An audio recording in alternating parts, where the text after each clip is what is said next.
latest news. We have until June, Yeah, I think, to see it at Lincoln Center, Vivian Beaumont Theater. class trip. I know. Wouldn't it be fun? Well, we should I'll go. bring the snacks. You're Perfect. driving. I guess I'm paying. Do you have a Netflix? No, we'll take the one train. Yeah, we will take the one. And you were paying, correct. Yes, thank you. So- Let's get you outside on this Sunday morning. Happy Sunday. Frigid feel once again. Wind chill is the big weather story today. Gusty conditions thanks to that storm system off from the Atlantic. And it's making 11 degrees in Central Park feel sub-zero. 13 for Islip, 8 in Sussex, 7 in Poughkeepsie. This is the number you really need to see. The wind chill feels like 10 below zero in Poughkeepsie, 12 below zero in White Plains, feels 6 below in Belmar and Toms River, and 8 below in Somerville. This is not just uncomfortable, it's dangerous. Limit the time outside, especially this morning into early afternoon.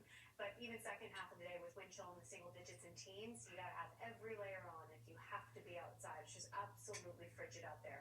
Gust speeds closing in on 40 miles per hour in Islip. We've seen it close to that mark in Newark as well. 30 down the shore, over 30 out east in Montauk. So the blustery wind is going to keep that harsh wind chill in play, especially for the first half of the day. It could also contribute to some coastal flooding.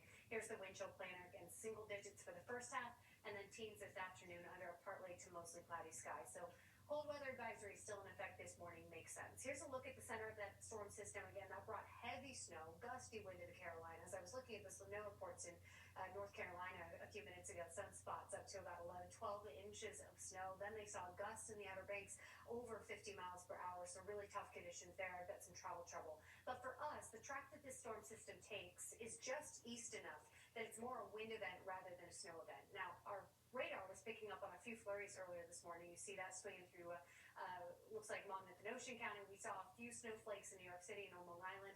So we can't eliminate the possibility for a few flurries just with that storm system semi-close by. But I think the more impactful part is going to be the wind. And that means as our highs make their way to the 20s today, it will never feel like 20s. Feels much colder because of the blustery conditions. But that storm system pulls away overnight into tomorrow morning. So it takes the cloud cover with it, and we're starting sunny tomorrow morning. Single digit lows north and west, teens from the city south and east. It's going to feel frigid again with that brisk breeze continuing. But tomorrow's highs are looking a little bit better.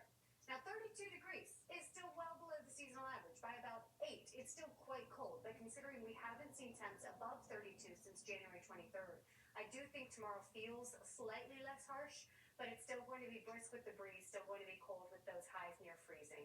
Today's wind, big story, especially out east. Bridgeport could see 40-mile-per-hour gusts today, so I just want to have you keep in mind that it is a blustery one, and that could contribute to some coastal flooding near high tide time for the county shaded in green, just with the onshore wind. But as that storm system pulls away, wind direction shifts. So something else that we're watching for tonight. Today, 20s will feel like teens, partly to mostly cloudy sky, blustery conditions, just way too cold out there. As we head into tonight, however, the cloud cover moves on and the wind will settle down slightly.